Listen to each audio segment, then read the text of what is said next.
Hey guys, it's me, Sam Stein, managing editor at Bulwark. I'm here in Austin, Texas, where I just finished up a panel discussion with Senator Chris Murphy of Connecticut. We touched on a lot of ground, actually. Everything from what's going on with the Jeffrey Epstein files to whether he anticipates that Donald Trump will actually leave office in 2028, to what Democrats need to do to fight back against Trump in the current moment. Also asked him why he was up in New Hampshire. He was there a couple days ago, kind of a conspicuous travel destination, if you ask me. He's got an explanation for that, don't worry. Anyways, check it out. It's a really robust conversation. A lot of ground we touched on, a lot of news was made. And as always, subscribe to the feed. Thank you all so much for coming here. Really appreciate it. It's an honor to be with my home state senator, Chris Murphy. I'm a native of Connecticut. Haven't lived there in a bit, but I just want to say before we start this program, there is a way to submit questions, which we're going to be doing at the end. And I have the website written down because I'm not good at memorizing things. You should go to texastribune.org/ask. And there you go. Or use that little gadget over there. We want to have a good, lively conversation about the state of the world, which is great. But before we get to that, a little bit of bio. I looked this up 10 minutes ago. You first ran for office when you were 25 years old, is that correct? Correct, yeah, I was 24 when I was elected to the Southington, Connecticut Planning and Zoning Commission. And then I realized if I wanted any future in politics, I had to get the hell off the Planning and Zoning Commission. And then, yes, I was elected to the state legislature a year later. You were elected into the U.S. House of Representatives during 2006 Blue Wave, and then you went into the Senate in 2012. I first met you sometime in between then, I believe, and I don't think you've changed, but you've evolved in a way. And I'm just sort of curious, as you are in this current moment and you look back, how do you think you've evolved, and how do you think your perceptions of politics have evolved? Well, first of all, great to be here with you, Sam, and to everybody at the Tribune. Thanks for continuing to invite us back. Looking forward to the conversation. Yeah, listen, I've changed in a lot of ways. I hope I'm still essentially the same person that I was when we first met and when I started out in politics. But my first evolution obviously happened in December of 2012, right after I was elected to the Senate. The awful shooting in Sandy Hook occurred. I'm super embarrassed by the fact that I really had not worked on that issue before it happened in my backyard, and for the last now almost 15 years I've devoted much of my life to helping to build the anti-gun violence movement and to try to make sure that we save lives in this country and make it a national priority. But I would say that more recently, my political views have also evolved in the sense that I do believe that there is a political realignment available in this country. I think increasingly people on both the traditional right and the left just wake up every day and are absolutely suffocated by an economy that is crushing them, by a consolidation of economic and corporate power that demands more robust government intervention. And I've watched my party over the years view people like Bernie Sanders and his message, and most recently Mom Dominy's message, as kind of an outlier risk to our party's electoral chances. But it's not a coincidence that the only person that can draw 50,000 people to a rally is Bernie Sanders, and it's something that we should pay attention to. As a party, I think our path forward runs through being a bigger tent party with fewer litmus tests, but being a party that is robustly populist in our economics, presenting very big ideas that match the big problems that people are facing. And I would say that's an evolution for me. I was somebody that was pretty proud for a while that we applied a litmus test on assault weapons and background checks to every candidate that was running. And I now feel like we got to be winning elections, and winning elections probably means letting more people with more diverse views on social and cultural and hot button issues into the tent. And that has been a more recent conversion, a more recent metamorphosis of my political beliefs. Yeah, it sounds like to a degree what you're talking about and what you've sort of discovered is that a lot of this comes down to sort of an attitudinal adjustment in how you view politics, being less, rigid about who you support, and also in terms of reaching voters, just trying new things, going on different mediums, being more aggressive.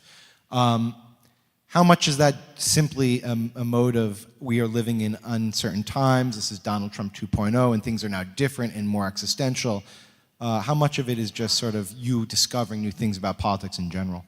Well, I do think it's true, and I know we'll talk about this as our time goes on, that all of the old rules do not apply in 2025, and that's really hard for folks who've been around politics for 20, 25 years, especially United States senators, to understand. And one of those rules is how you communicate. Right. I was pretty prolific and still am pretty prolific in putting out multiple pieces of content every single day, being outraged every single day. And there were a lot of folks who thought when I started doing that at the beginning of this year that was a mistake, that you are supposed to reserve your political capital, that you can only show outrage every couple weeks or months, or you will sort of spoil your outrage. There's for like people. A strategic reserve of outrage that you have to tap into. Yeah, and what Trump is showing you is a fundamentally different way of exercising power, that it's a muscle. And if you exercise it every single day, if you exert power every single day, if you flood the zone with information every single day, you don't give any breathing room, any oxygen for the opposition to be able to maneuver and respond. And we need to learn from that. We need to show outrage about what he is doing and how corrupt he is every single day. We need to be producing content at the same pace that he is. Well, we don't have to copy his morality or his corruption. There are tactics that this president has shown us work in American politics today, and we have been, frankly, very slow on the left and in the Democratic Party to pick up that challenge. I was just going to ask, are you going to start a crypto coin? But you've eliminated that. Okay, I'm not going to start a crypto coin, Sam, because we passed legislation earlier this year. Sorry, I'm getting. Am I supposed to know this? Yeah. Okay. Well, we passed legislation earlier this year with Democratic votes, by the way, that legalizes, that prohibits me and every other federal government official from issuing a crypto coin. And the legislation, again, supported by Democrats and Republicans, has a carve-out for one person in the federal government, the President of the United States. And so an example of Democrats not necessarily understanding what is necessary to meet this moment. Good for Trump. No.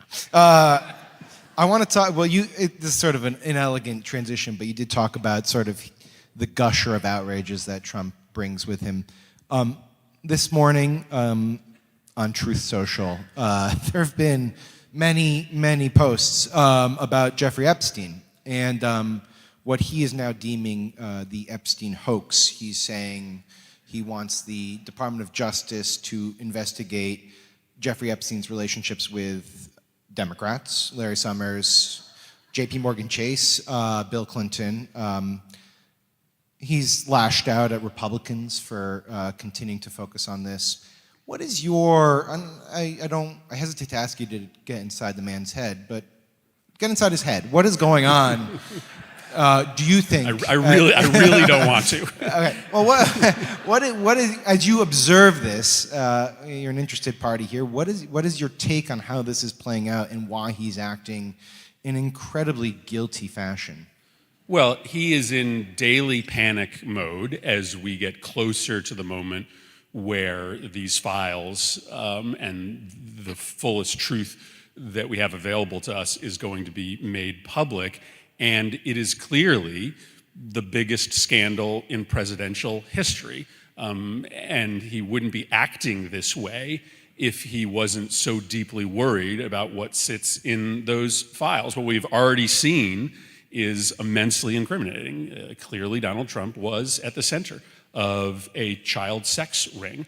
That is heartbreaking, that the President of the United States was involved in that kind of gross, craven immorality. And it stands to reason that he wouldn't be fighting so hard to spin against this story or bullying Republicans in the House to prevent the release of these files if there wasn't something especially and specifically incriminating in that information.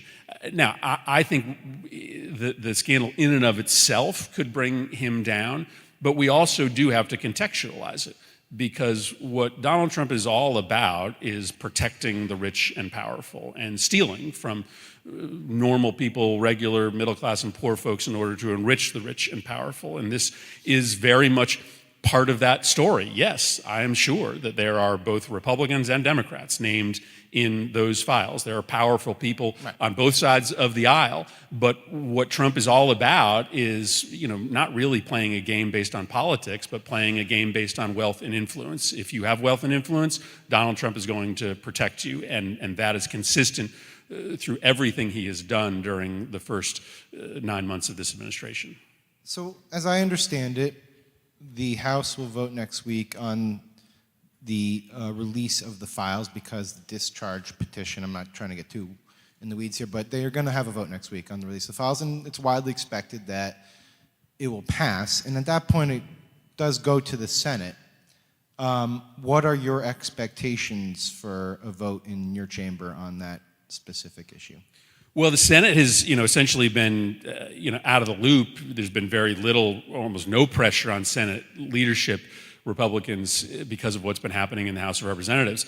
But 6 months ago, you would have thought there was no shot that the House of Representatives would vote in what is likely to be a pretty big bipartisan vote. They only got 3 or 4 Republicans to sign the discharge petition, but they may get dozens and dozens of Republicans to actually vote for the bill when it comes before the House for a full vote. You wouldn't have thought that that was possible, but the daily pressure campaign on Republicans over the course of the last several months caused them to finally force this vote, and will cause many of them to vote for it. So yes, today you'd say, is John Thune really going to bring this bill voluntarily before the Senate for a vote as an additional means of embarrassing the president? That doesn't sound likely today. But after weeks and months of public pressure, after more drip, drip, drip release of information about how deeply Trump was intertwined in this scandal, I think the reality will look very different. And it may be that John Thune decides, I think it's very likely that John Thune decides that his members cannot survive if they don't go on record and vote to release these files. You can clap, it's fine, don't worry. But that's incumbent upon us to build that. That's incumbent upon us to build that pressure, as folks built that pressure in the House of Representatives. It probably will require 1 or 2 Republicans in the Senate early on to say what the right thing to do is here. But I don't think it's inevitable that we won't get that vote in the Senate. You called it the greatest scandal in presidential history, and it may very well be. We'll see.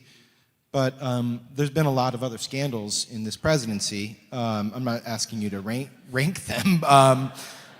We can if you want. Good try. One of the ones that has been top of my mind, and I don't think gets a lot of attention, is the issuance of pardons. Over the past couple weeks, we've seen just a slew of them for incredibly random officials in various walks of life. But the one defining feature is that they're either Republican or they've hired a lobbyist or donated some sort of money to a Trump venture.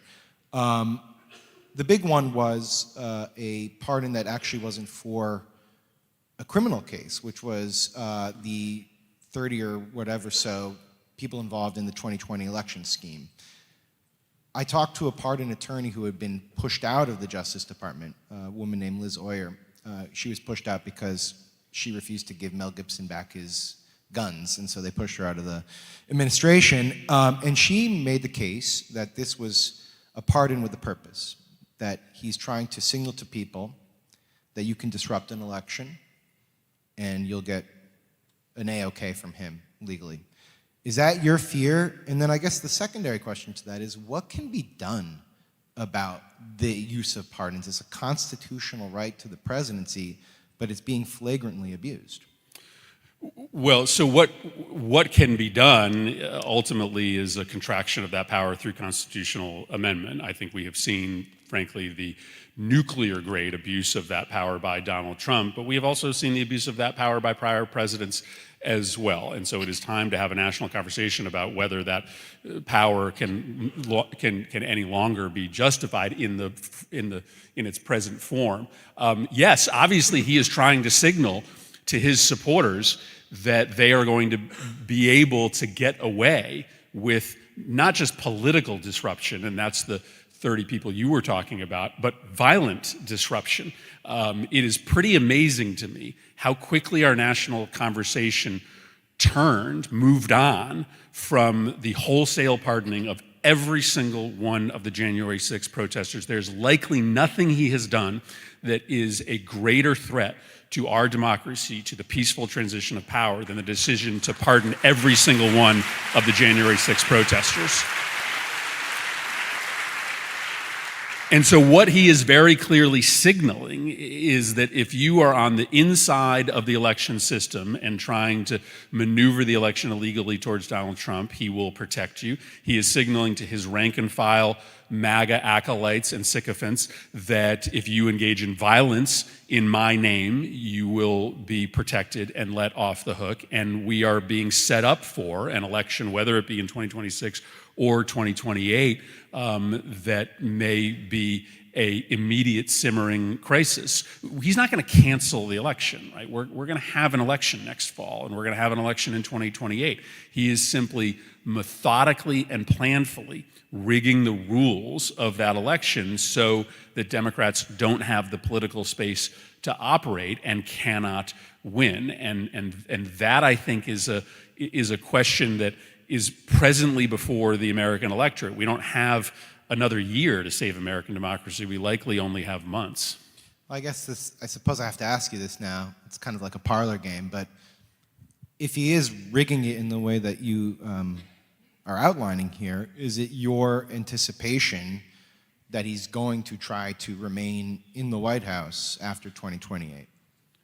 Sure. I think he is right now trying to scheme a way to be able to stay. I think you have a potential two potential Supreme Court vacancies coming up, and it may be very important for him to install folks on the Supreme Court who may be willing to entertain radical ideas about the restrictions in the Constitution about a third term. He also may just be interested in installing, right, Donald Trump Jr. or another family member in the White House. Whatever he's planning on doing, he can't get away with it unless he destroys the ability of the people to speak their mind in an election, because he and his party are going to lose in 2026 and 2028 unless he's successful in rigging the election, and we're going to do everything in our power, and we need to order all of our advocacy in the United States Senate and the House to stop him from doing it.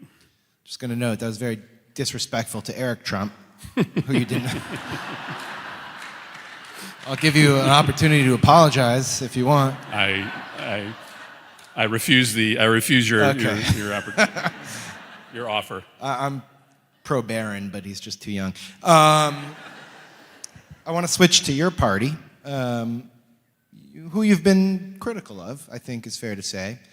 You were not a fan of the shutdown deal. You made that abundantly clear. I want to play devil's advocate here. The shutdown was meant to put a spotlight on expiring extended Obamacare subsidies. And the argument was that you, as a party, had a moral obligation to make sure that people did not feel that financial pain, the health outcomes that could come from losing insurance or having insurance be too costly.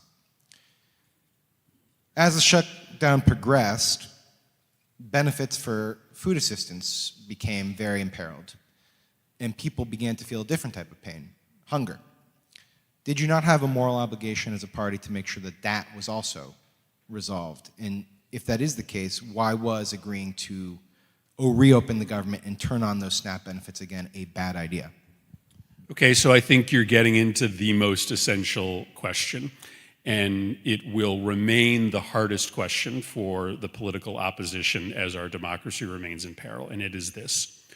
What do you do when the President of the United States is willing to weaponize our compassion against us? What do you do when the President of the United States is willing to impose pain on the American people as leverage to try to get the political opposition to grant him more power?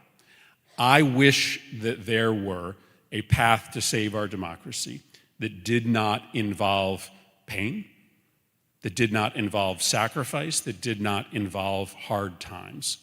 But what I know is that democracies die when the opposition just tries to bring everything back to normal as quickly as possible, allows the leader to be able to weaponize our compassion in a way that drags us into consenting to grant more power to the president over and over again. There are not perfect lessons, but lessons from the civil rights movement. The leaders of that movement were willing to live through immense pain, economic pain, during that bus boycott. They filled up the jails. They crossed that bridge even though that they knew they were going to be subject to enormous abuse and potential death. But their goal was to show their oppressors that their willingness to sustain and live through pain was greater than their oppressors' willingness to impose it on them. Now, but that's a hard thing for a United States senator to say, because I'm not on food stamps. And so the pain is ultimately being borne by the most vulnerable in our society, which means local governments, state governments, the private sector, I think, have an elevated responsibility to try to help alleviate as much of that hurt as possible. But if the path forward is to continue to pass short-term budgets or a long-term budget that has no check on his corruption, that has no protections for our democracy, simply because we want to preserve the social safety net, which is a very logical thing to want to do, the end result is the destruction of our democracy. And if that's the end result, that is much worse for the poor and the vulnerable than that short-term pain is. Man, this is a very hard conversation. I totally understand why 8 of my colleagues wanted to end the shutdown. I wanted to end the shutdown, but I think this is an exceptional moment, and an exceptional moment that requires you to choose between two very distasteful propositions. So I'm admitting to you that we're all struggling with. I just land on the side of making the sacrifice, asking people to live through the sacrifice, trying to alleviate the sacrifice, because he will be emboldened if we continue to fold to him, if we continue to yield to him, submit to him month after month after month. Can you give us a little insight into what it was like when you were having your Senate Democratic Caucus meetings in the days leading up to the decision to cut the deal? Because I presume these types of remarks were ones you were making to your colleagues, and I just would be very curious to know how the dynamics were playing out privately, to the extent that you're able to talk about them. Sure. I mean, there is a sort of difference of opinion broadly inside the Democratic Party as to how exceptional this moment is and whether you can sort of manage the growing totalitarian state in a way that preserves our democracy, or whether you have to draw lines in the sand, moral lines in the sand. Part of my worry, and this is back to the conversation we were just having, is that if we don't show in the Democratic Caucus a willing to engage in risk-tolerant behavior, how do we ask a university or a law firm to do the same thing? Because in the short run, the best decision for Paul Weiss was to cut the deal. And they would say, we have people that rely on us. We have paralegals and bike messengers who will be hurt in a real way if Paul Weiss disintegrates.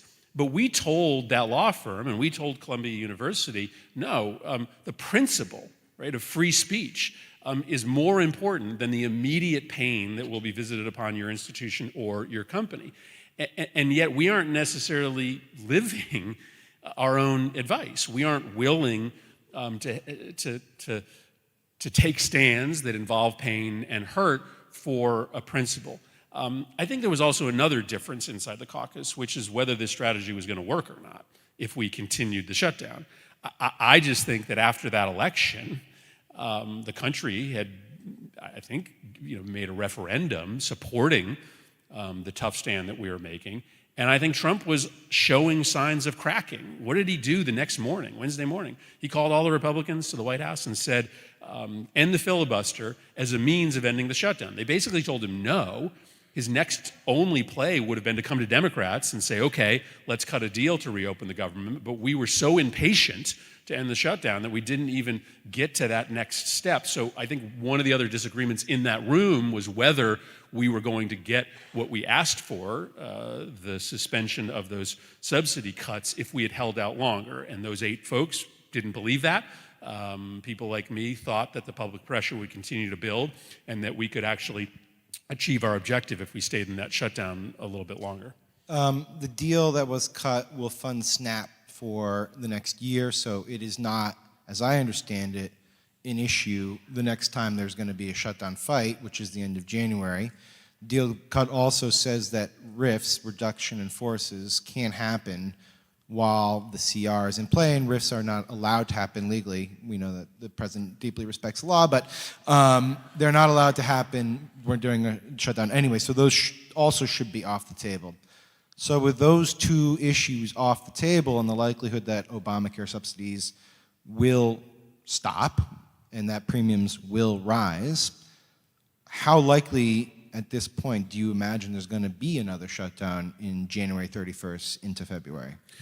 So Trump's pollsters have told him and told Senate Republicans and House Republicans that they are going to get wiped out next November if they don't stop these subsidies from going into effect. And remember, the subsidy cuts, hit folks worst if they're on the ACA, but that pain does get spread out to everybody. So everybody who's got either an ACA plan or private insurance is seeing an enormous increase. And so this is, a real political problem for them as it is a life and death problem for Americans. So I think there is, yes, still a chance that Republicans are going to come to the table and do some kind of deal with Democrats to postpone some of this pain in the economy. But remember, we have been understandably myopically focused on the healthcare subsidies. But that's not the only thing that we're fighting for in this budget debate.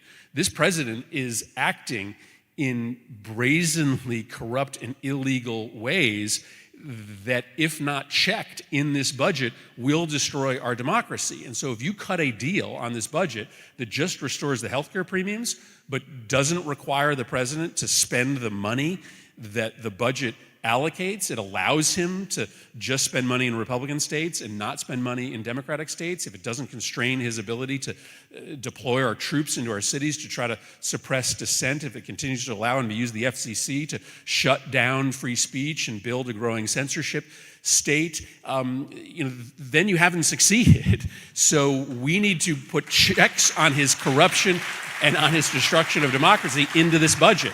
And so that will be part of the fight in January is, are Democrats going to provide votes for a budget that funds a Department of Justice that is hunting us down in an effort to jail us and destroy our ability to dissent? What suckers we would be, frankly, if we voted for a budget that literally funds the witch hunt operation against us. So we're not just fighting over healthcare. That's been the center of our fight for the last few months. But as we seek to pass a long-term budget, I am not voting for a budget that doesn't both extend the protection for people in our healthcare system, but also significantly check the president's destruction of our democracy.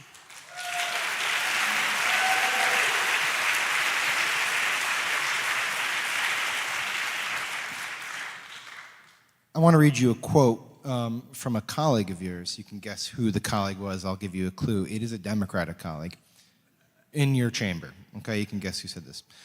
The Democratic Party needs change. It is time for a new generation of leaders to stand up to Trump and to all those compliant and sabotaging the American dream. If the Democratic Party is to deliver new leaders, must rise, stand, and fight. Who do you think said it? I think that's Corey, right? Damn, you're good, dude. Yeah. Okay. I pay attention to what my colleagues say. Was he talking about Chuck Schumer? I have no idea. I saw that quote got a lot of attention, despite the fact that it's not that controversial a thing to say. Got my attention. And so, I guess people thought that he was talking about one person specifically.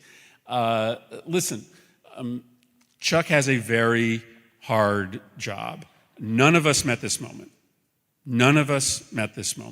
And frankly, what bothers me is that it is a repeating pattern in our caucus. This isn't the first time that a small handful of Democrats split off to vote with Republicans, twice on continuing resolutions that did not check the president's abuse of power, and then twice on pieces of legislation, I mentioned one earlier, that actually give this corrupt president of the United States additional powers of corruption. One, that cryptocurrency bill, which carves out an exception for the president of the United States and legalizes his corrupt stablecoin, and a second piece of legislation that passed very early on, an immigration bill that gave the president new unprecedented powers of detention that he is using right now against peaceful immigrants. And so this pattern has to stop. Our caucus has to be unified. More important today than ever before. Yes, the Senate has a tradition of a handful of members sort of acting in an ad hoc fashion to solve problems, but if we aren't united today as a caucus moving forward, I don't think there's a path to save the democracy. So the caucus has to figure this out, but Chuck Schumer has to figure this out as well. So yes, we have to be better in this moment. We have to learn from the mistakes that we have made. That is an obligation of the rank and file, but that is also an obligation of the leadership in the Senate. Okay. I guess I should be more direct. Is he the right man to be the leader of the Democrats in the Senate? Yes or no? So he can lead the Senate moving forward, but only if he and rank and file members make a commitment to work together in protection of our democracy. Again, this is an issue where you've got a handful of Democrats in the Senate who sort of want to return to normal as quickly as possible, who still see their job as reaching out and creating compromise with Republicans, even if that compromise provides more power to the president.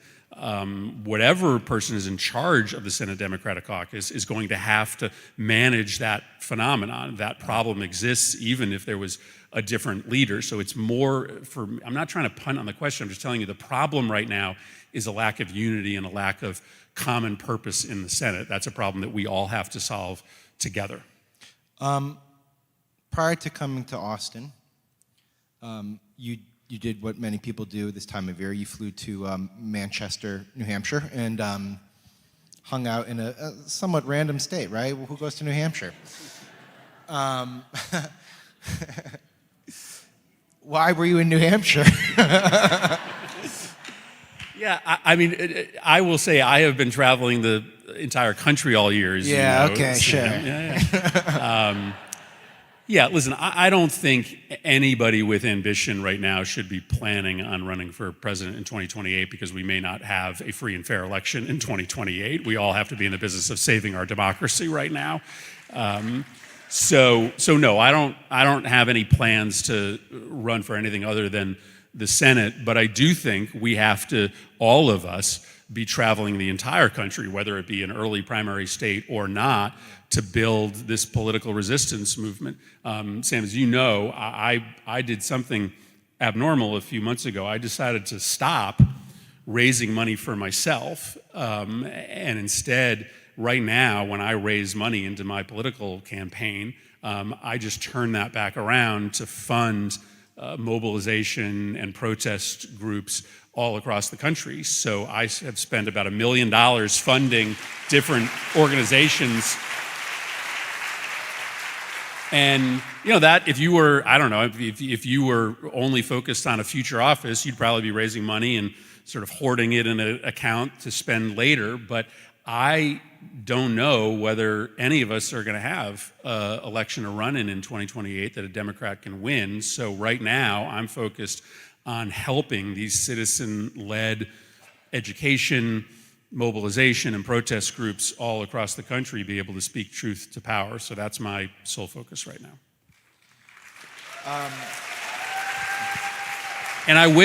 Frankly, I wish more of my colleagues would do that. Like, I don't know why everybody's sort of hoarding money if you may not, actually have an election to run in. If every high-profile Democrat in the Senate and the House were spending, even a couple $100,000 supporting all of these various local citizen groups or national groups like Indivisible or Move On, we'd have a much better chance at the kind of mass mobilization that we need. So Bernie does that, AOC does that, I'm doing that now. My hope is that more of my colleagues will decide to spend a little money now on standing up the mobilization effort that we need that can make a big difference.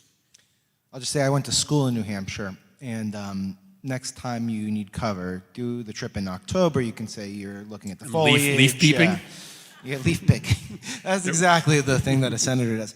To your point about the sort of strategic allocation of funds and where to spend it, I will say after the off-year election last week, there was real renewed optimism in Democratic circles about the possibility of retaking the Senate. Obviously, it's going to require states like Texas and some unconventional states, maybe even like in Alaska. As you talk to your colleagues and you go around the country, how realistic is the possibility that Democrats can flip that chamber, which I will say 9 months ago seemed totally implausible to me? Yeah, I think there is a real chance for Democrats to draw even or better in the United States Senate. Agreed. I don't think that this was on most people's bingo card 6 months ago, but there are these twin phenomenon that are playing out in the American public right now. The president's inability to manage the economy, the rising costs, much of it, derivative of Trump's policy, are maddening to people in and of themselves. But then they also see the way in which he is spending his time and his resources, whether it be on a bailout of Argentina or a new ballroom for the White House, and it is just deeply morally offensive to people. It is not just a practical problem that our costs are rising. They just can't understand why the President of the United States doesn't spend more time on them rather than on himself. That is a political problem for the president and an advantage for us. But people are also seized with the question of the future of American democracy. And I worry that our party has a bit overlearned our lesson from 2024. How so? Well, so I think it's true that we ran a campaign in 2024 on saving democracy. And it didn't work because people weren't really up for saving this version of democracy, right? This version of democracy sucks. It's captured by corporate elites and billionaires. It works to consolidate power rather than to distribute power. And people also weren't super convinced that Trump was the threat we were saying he was, because they watched the first term and it was a lot of bluster, but it wasn't actually a lot of real turnings of the screws towards totalitarianism. This is different, right? People are waking up every day worried that they are going to lose the ability to speak freely. Let me stop you on that. What don't you believe about the case that I just made? You said it didn't feature the turns of the screws, and yes, to a degree. But then on January 6th, the screws were turned, and Democrats ran in 2024 on the idea that this man literally threatened to overturn the results of an election. People died as a result, and we went through a national trauma, and voters didn't seem to actually care. In fact, they kind of whitewashed January 6th from their memory. If you recall, as Trump was campaigning, the entire year of 2020 seemed to go into the ether. It wasn't his. So respectfully, why would running on let's save democracy work now if it didn't work after January 6th? Well, I do think that the coordinated series of actions that he has taken, which are frankly different than that one seminal moment on January 6th, have caused people to rethink his mission. They have seen this methodical usage, as I mentioned, of the Department of Justice, of the FCC, of the White House itself, of his spending power in order to try to destroy political dissent, reward loyalty. I do think people have picked up on the pattern. They do believe that the president and his team did spend 4 years putting in place this very coordinated plan, and they're really worried about, in a new way, whether the democracy can survive. But I will say, Sam, is that what we need to learn from 2024 is that nobody is going to really be up for saving democracy unless they believe that if Democrats get power, we are going to do radical things to transform our democracy to make it work better for people. And I don't really get it. Like, this party, when I first got involved, talked all the time about getting dark money and billionaire money out of politics. Campaign finance reform, whether that's the right phrase or not, was like a top 3 issue for Democrats. And somewhere along the way in the last 20 years, it stopped being a priority for us. And if we don't get back to being a party that talks about how we will unrig our democracy as a top 1, 2, 3 issue for us, people will be less enthusiastic about stepping up for our democracy. It's a long way of saying that the threat to their pocketbook and the threat to democracy, I think, puts us in a position next fall to win a lot of seats in places like Alaska or Texas or Iowa that maybe would have been unthinkable as political possibilities just 6 months ago. Yeah, I forgot that the question was about the Senate. We took Sorry. a roundabout way to get there. We have 5 minutes of just you and me, and then we're going to get to audience questions. So I guess I should do some oddball ones. What are your thoughts on Trump's taste of interior design? No, I'm just joking. A little bit of a wind up to this. Backstage, we do this thing at the Bulwark where we kind of gamify these things. And by the way, subscribe to the Bulwark. And one of the things that we have done is we've ranked who we think are the most problematic cabinet members. And I told the senator backstage about this, and I gave him the names, and he didn't tell me his rankings, so I'm going to have him do it in front of you. The options were Pete Hegseth, Pam Bondi, Kristi Noem, and RFK Jr. Technically, J.D. Vance is a cabinet member, but we're going to put him aside for the time being and just stick with those 4. And in all seriousness, each of them has a portfolio that's done an incredible amount of damage from the perspective of you and many others. It's hard to rank it, but if you had to look at the landscape, what would you say is the one that stands out for you? It's a terrible question. So yeah, I was. You previewed 5 minutes ago. You were going to ask me this question. So as I was trying not to trip down the stairs, I was thinking about it. So I guess the question is, who can kill the most people? Right? No, I'm serious. Yeah. Which of them, through their incompetence and evil doing, can end up with the most people being harmed? The answer to that question may be RFK Jr. That's my choice. Is We're it? in alignment, yeah. In part because Trump has the least sort of interest in that portfolio. Hegseth is just nuclear grade incompetent, but he has people like Rubio and others that might act as constraints on him. There are a few constraints on RFK Jr., and there's no guarantee that there will not be another epidemic, another pandemic that could be just grossly mismanaged so that we don't have millions of people dying. We have tens of millions of people dying. So I think he would be number 1. Who are my other choices? You have Bondi and Noem, yeah. I think Bondi and Patel are probably next for me. I mean, they are more sort of avatars for the decision made in this White House to essentially end the independence of the Department of the Judiciary. But there's where the democracy dies, right, when they move on from just, Comey to Schiff and to Pritzker and to Raskin, right? When they get in the wholesale business of pursuing, harassing, and locking up their political opponents. That's the most perilous moment for our democracy. And I think as it becomes clearer to Trump that he is going to likely lose in 2026 and perhaps lose in 2028, he starts to panic, and the place where that panic may happen is DOJ.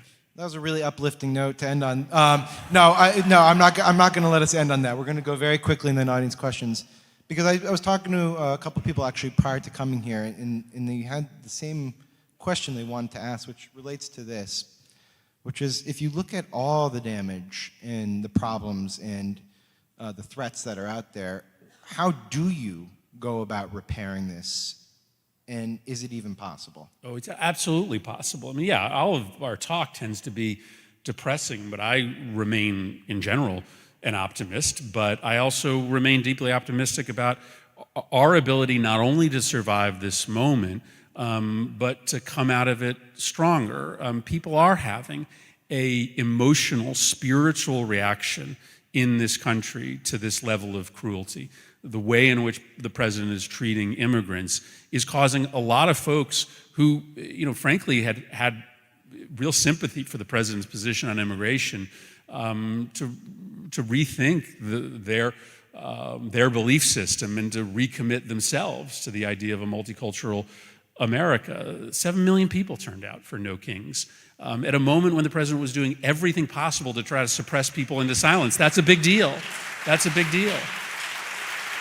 Democracy is still alive. We just saw it on Tuesday. People decided that they weren't staying home, that they weren't giving up. So there are all of these signs that, his attempts to try to overwhelm us with information, to try to harass us into silence, are not working. And so I absolutely believe that we survive this moment. I just, as much as I'm angry and anxious, I also feel super lucky to be alive at this moment. This is still the greatest experiment in governance in the history of the world, right? 250 years in to governing ourselves in a multicultural, multi-ethnic, multi-religious society. We should remember how absolutely radical this experiment is. It's kind of wild that it's lasted this long.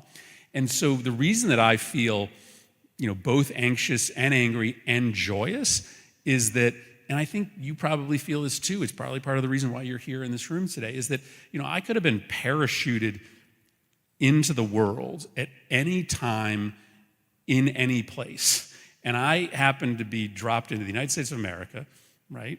Multicultural democracy, 250 years in, at a moment that it's at peril, at a moment that we're deciding whether we're going to save it for our kids and our grandkids. And I just feel like we are going to do our job. We are going to save this country. We are going to repair from it. And we're going to be able to tell our kids and our grandkids that when the test was upon us in the greatest country in the history of the world, we met the moment. So to me, yes, I'm angry. Yes, I'm anxious. But I'm absolutely joyous that I get to be part of this moment, a historic moment with all of you and millions of others all around the country.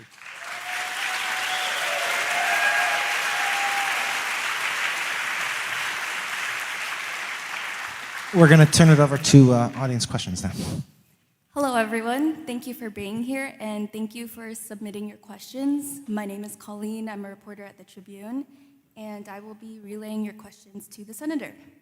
So Sean from Austin asks, you often speak about how deindustrialization and our failure to provide high-paying, meaningful work to displaced workers laid the ground for the MAGA movement. Today, we are at risk of another mass economic displacement from AI. How should the government intervene to make sure that the AI transition does not lead to the same aftershocks of deindustrialization? So Trump feels like, and likely is, the biggest story today, but maybe not. Maybe the most important thing today is the rapid pace of development of AI. Because if we reach in the next 10 years what they call AGI, which is a level of AI that is way smarter than humans are, the massive immediate job dislocation could be cataclysmic for our democracy. You layer on top of that the damage to our politics done by fake video and audio, the corruption of our children that is happening as we speak, when 66% of kids are regularly using these chat bots, these friendship bots that are coaxing and cheerleading many of them into self-harm and suicide. This looks like a pending disaster. And so it is absolutely essential for Congress to step in right now and regulate AI, both from a perspective of human interaction and our children's interaction with it, but also to figure out what we can do to slow the pace of job disintegration. I don't know that anything else is more important. I believe that there are an increasing number of Republicans and conservatives that sort of see this disaster coming. I think you may be able to build some cross-aisle cooperation on the regulation of AI, but this is a technology that, if unregulated, may destroy us. And we've been kind of convinced, and I'll just stop here because we could talk forever about this, we've become convinced that we shouldn't regulate AI because if we do, China will sort of leapfrog us and ultimately control the global AI economy. We don't talk about this a lot, but China is frankly being much more careful than we are about how they use their citizens as guinea pigs for this new technology. They actually have guardrails around how fast they are developing certain technologies and protecting the Chinese people from some of the roughest edges. The Chinese would delight if the United States did not regulate AI and it destroyed America before it destroys China. And so it is really important for us to not listen to the AI technology elites who just want to become billionaires, trillionaires off of this technology and are using the red herring of China competition as a means to convince us not to step in and regulate. We should start with easy stuff, just ban children from being able to log on to these conversation chatbots, say that you've got to put a big giant watermark on any fake video that you produce so everybody knows real from fake. There are some strength in copyright law so that creative content can't be so easily stolen on these large language models. Mitigating its impact on job displacement is a harder question, but there are some really easy things that we could do now. And my hope is you'll see more opportunity for Republicans and Democrats to work together. I'm somebody that has been telling my Democratic colleagues to fight rather than cooperate. The one thing we should be open to cooperation on is on the regulation of AI.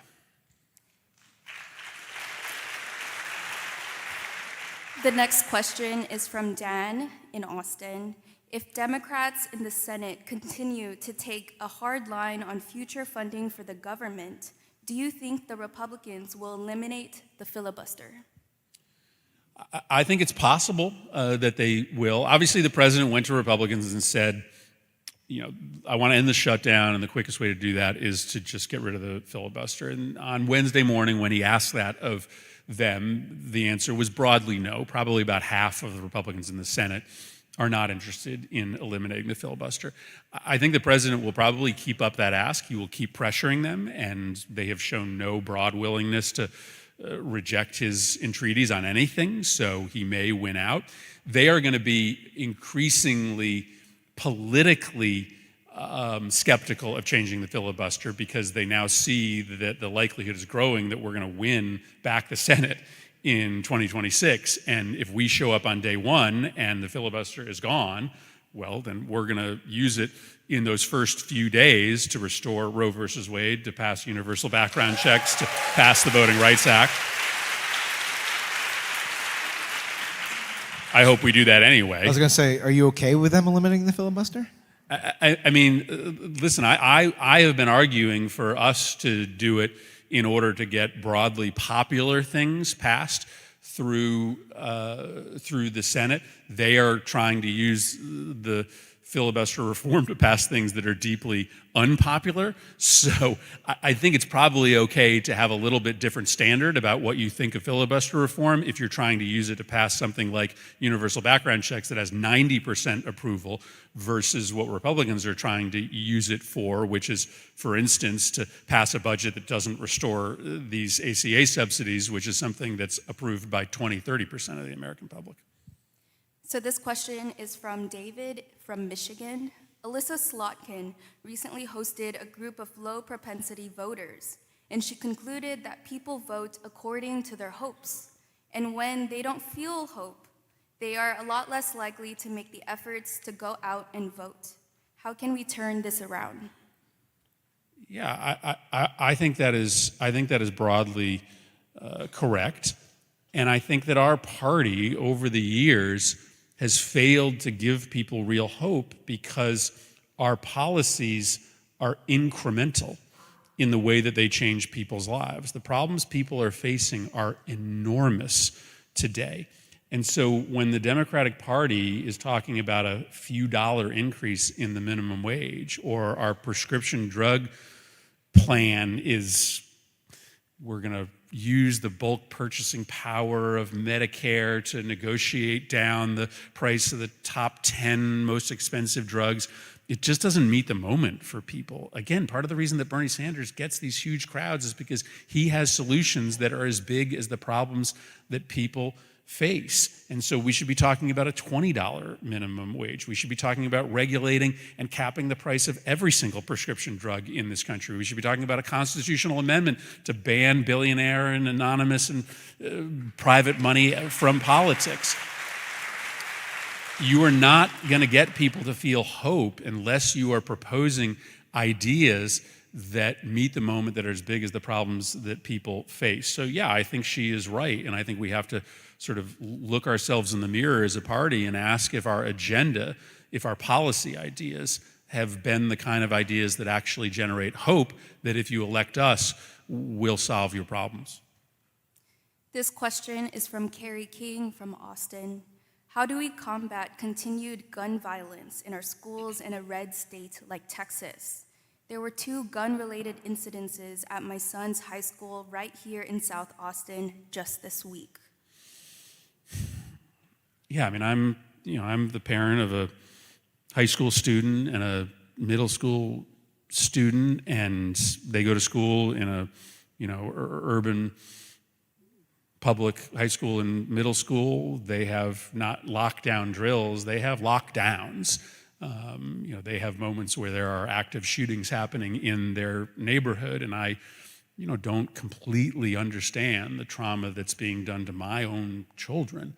I do understand the trauma that's being done to kids who live in neighborhoods where gun violence is a reality every day.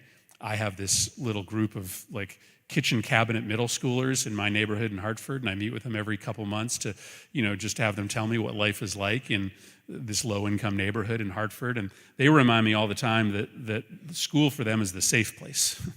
They don't worry about school shootings. They worry about getting shot when they're walking to and from school. And so I just try to think about the epidemic of violence in this country, not through the lens of 90 people dying a day, but all of the kids' brain chemistry that's being changed by this daily exposure to violence.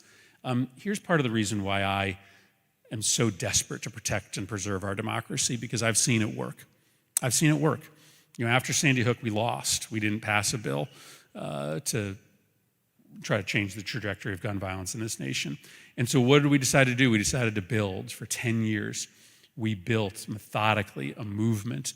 Moms Demand Action, Giffords, March for Our Lives. We lost over and over again. We continued to try to bring measures before Congress. We lost. But we had confidence that our cause was so righteous that eventually we would prevail. And then after that shooting in Uvalde, eerily and tragically reminiscent of Sandy Hook, we had an opportunity to pass a bill.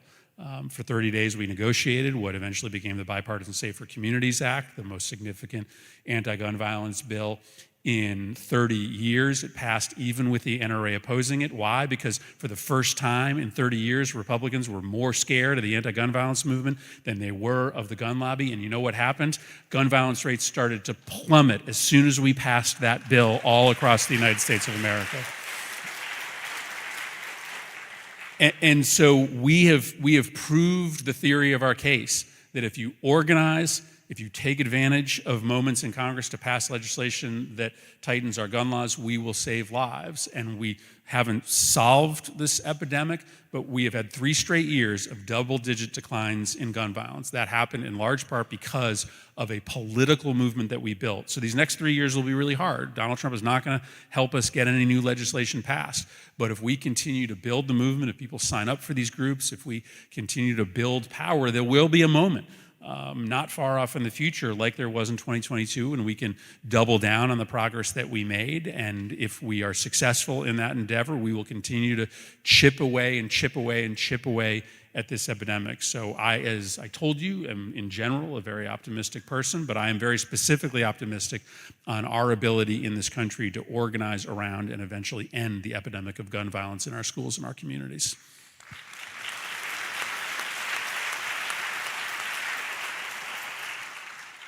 Let's do one more question for 1 minute.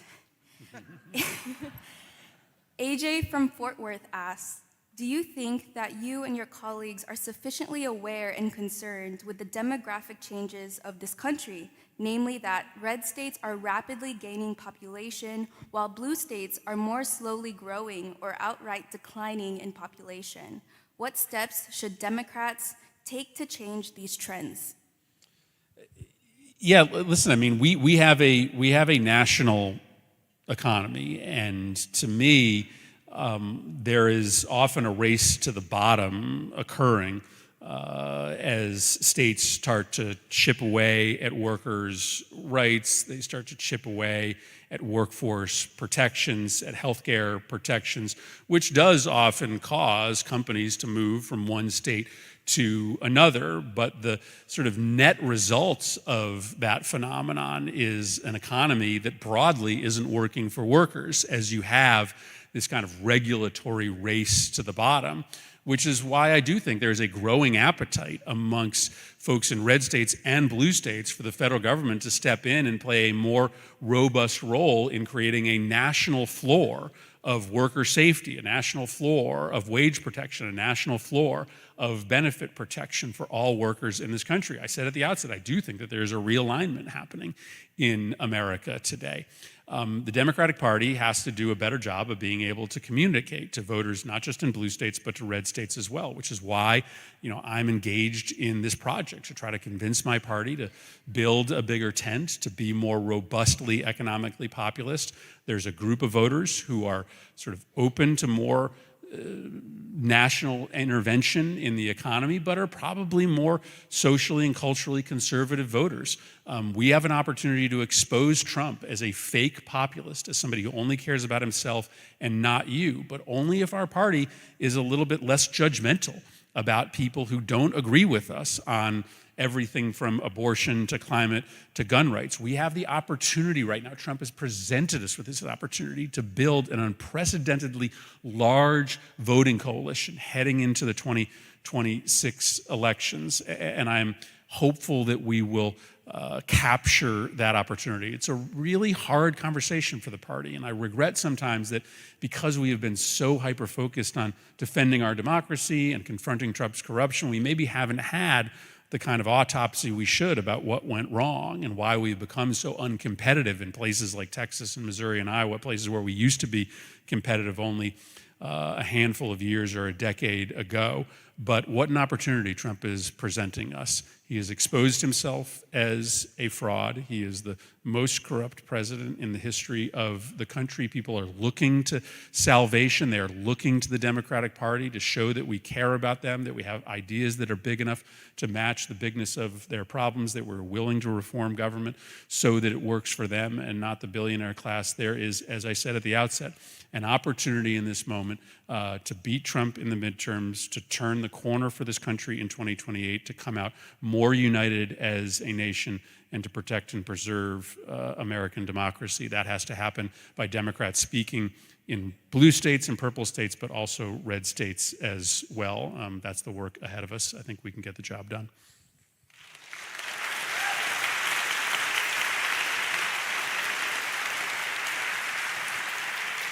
Thank you for being here. Thanks, Sam. Thanks, everybody.